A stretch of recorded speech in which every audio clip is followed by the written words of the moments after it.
Hello everyone. So today we're going to talk about independent and dependent events. So two events are independent when the occurrence of one of the events does not affect the probability of the occurrence of the other event. Two events A and B are independent when probability of B given A equals to the probability of B, or when the probability of A given B equals to the probability of A. Events that are not independent are dependent. Okay, so for you to identify whether the two events are independent or dependent, you just need to use the given formula. Okay, so we read this vertical bar as given. Okay, so probability of B given A equals to the probability of B, or probability of A given B equals to the probability of A. Okay, so I will show you how to use this formula in identifying whether the events are independent or dependent. Okay. Suppose the experiment is selecting a king from a standard deck of 52 playing cards, replacing it, okay, and then selecting a queen from the deck. Okay, so let me highlight the word replacing. So when we say that we are replacing the cards, it means we are maintaining the number of playing cards in the given experiment. Okay, so if, for example, if I pick one card in the first event, okay, so and then I'm going to replace it with the same card. So in the second event, the number of playing cards remains unchanged, still 52. Okay? So from the given experiment, we need to identify the two events involved. So the first event is selecting a king. So I will call it as event A.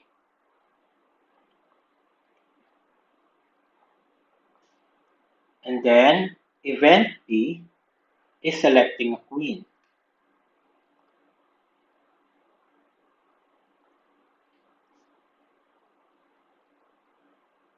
Okay, now for us to identify if the two events are independent or dependent, we need to use the formula. Okay, so we will compute first the probability of B given A. So what is the probability of selecting a queen given that the first card is king? Okay, so remember we are replacing the card. So if we have 52 cards, then on the second event, which is selecting a queen, we still have 52 cards. So that will be 4 out of 52 since we have 4 queens in a deck of cards. Okay, next, probability of selecting a queen. Okay, let's say, so the probability of selecting a queen, okay, will be 4 over 52 also. Okay. So since the probability of B given A equals to the probability of B, therefore events A and B are independent. Okay, next. A ball numbered from 1 to 52 is selected from a bin, and then a second number is selected from the bin. Okay, so we have um, two events involved here. First event is selecting the first ball.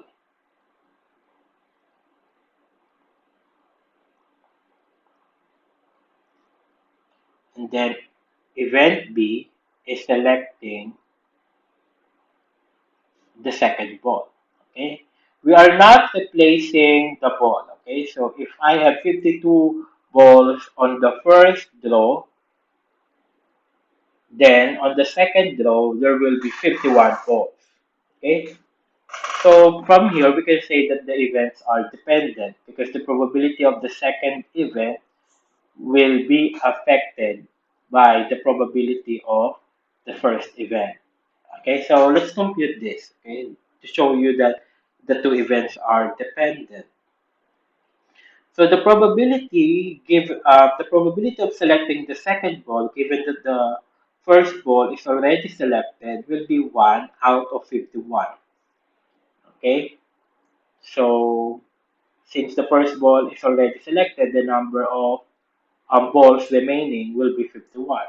And the probability of selecting the second ball, okay, will be 1 out of 52. Okay, let's say that we are only selecting one ball. Okay, so probability of B given A is not equal to the probability of B. So our conclusion will be events A and B are dependent. So identifying if the two events are independent and dependent will be helpful in applying the multiplication law of probability. So the multiplication law of probability states that the probability of two events A and B will occur in sequence is given by the probability of A and B equals to the probability of A times the probability of B given A. So if events A and B are independent, then the rules can be simplified to probability of A and B equals to the probability of A times the probability of B. Okay, so this is our general formula. Remember, the conjunction involved is and. Okay, so the symbol that we will use is intersection. So if you will recall, in addition law, we are using the word, the conjunction or, and the symbol that we are using is union. Okay? So that's how you differentiate addition law and multiplication law. So in addition law, you are using or, in multiplication law, you are using and. Okay, so the general formula is probability of A times the probability of B given A. And we can simplify the formula if the two events are independent by multiplying probability of A and probability of B. So we can extend the formula if, for example, we have three independent events. So that will be probability of A times probability of B times probability of C, and so on. Okay. So let me show you an example on how we can apply the multiplication law in this problem. So two cards are selected without replacing the first card from a deck of 52 playing cards. Find the probability of selecting a heart and then a black ace. So we have the set of heart cards and then we have the set of ace cards, but we are only considering black ace. We have two black ace, ace of spades, okay, and then ace of clubs. So remember, we are not replacing the cards. Okay, so it means that if I have 52 playing cards for the first event rather, then on the second event I will only have 51 playing cards since we are not replacing the card that we obtained from the first event. Okay, just to give you a clue, if the probability problem involves replacement, okay, replacing the object, okay, so that means the events are independent. But if the problem involves not replacing, no replacement, okay, something like that. So the events are dependent. Okay.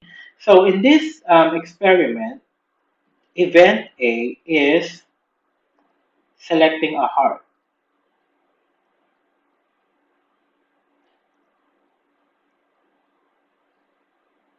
and event B is selecting a black ace.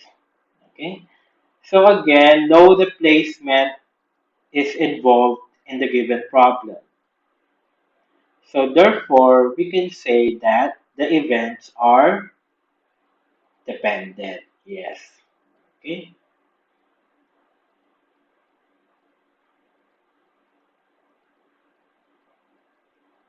So in this case, we will use the general formula probability of A and B equals to the probability of A times the probability of A, probability of B given A. Okay. So the probability of selecting a heart is 13 out of 52. And the probability of selecting a black ace is 2 out of 51. Okay, so multiplying the two fractions will give you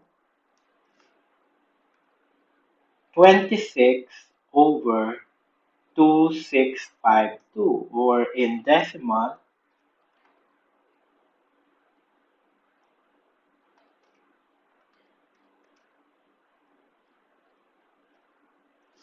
that is 0.0098. Okay, so that's it. That's how you apply the multiplication law. Let's proceed to the next example.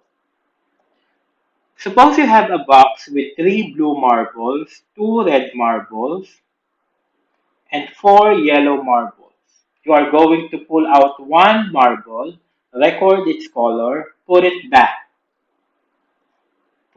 in the box, and draw another marble. What is the probability of pulling out a red marble followed by a blue marble? Okay. So remember, we're putting back the marble in the box. Okay, so it means there is a replacement involved in the given probability problem. So if replacement is involved, then we can assume that the events are independent. Okay, let's identify the two events. So event A is pulling out a red marble. So pulling out a red marble.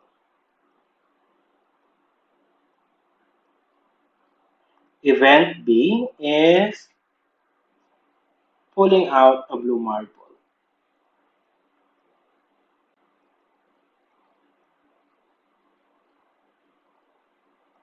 So remember, the two events are independent because we are putting back the marble in the bags. Okay, so from here, we can use the simplified formula.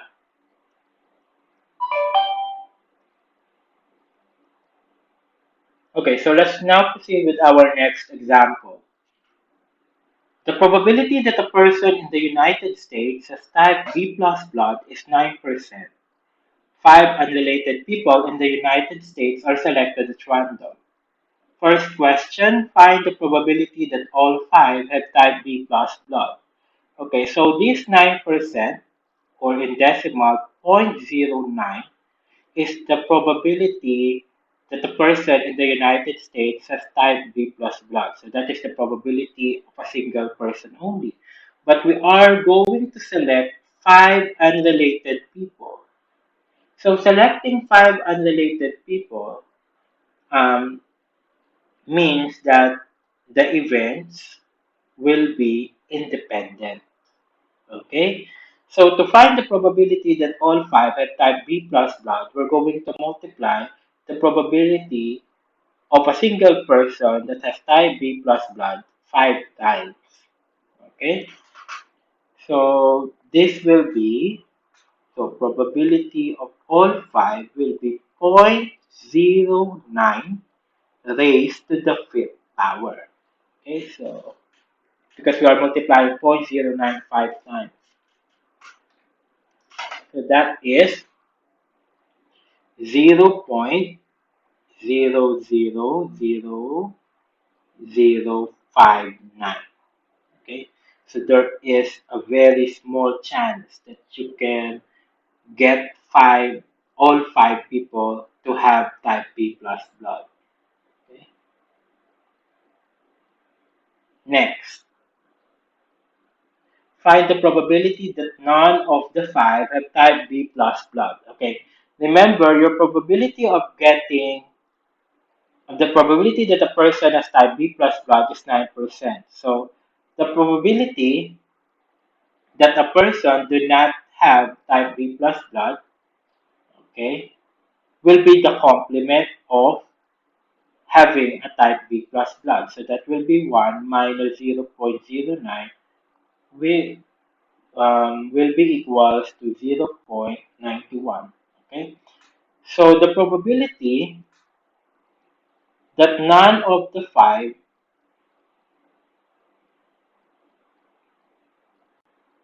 um, have type B plus blood will be 0.91 raised to the fifth power. So 0.91 raised to the fifth power will be 0.624. So the probability that none of the five have type B plus plus is 0.624. Okay, let's continue. Find the probability that at least one of the five has type B plus blood. Okay, so at least one, okay, means we can have more than one. Okay, so one, getting one, two, three, four, or five have type B plus blood. Okay, so at least one is the opposite of having none at all, right? So to get the probability that at least one has type B plus blood will be the complement of having none of the five have type B plus, have type B plus blood. Okay, so the probability that none of the five have type B plus blood is 0.624. So the probability of at least one will be, sorry, 624 will be 0.376. Okay, so that's it. Okay, so I hope you understand how to identify if the events are independent and dependent and how to use the multiplication law of probability. Okay, so remember the difference between addition law and multiplication law. For addition law, you are using the conjunction or. For multiplication law, you are using the conjunction and. Okay, so that's it. Okay, so I'll see you in my next class. Goodbye.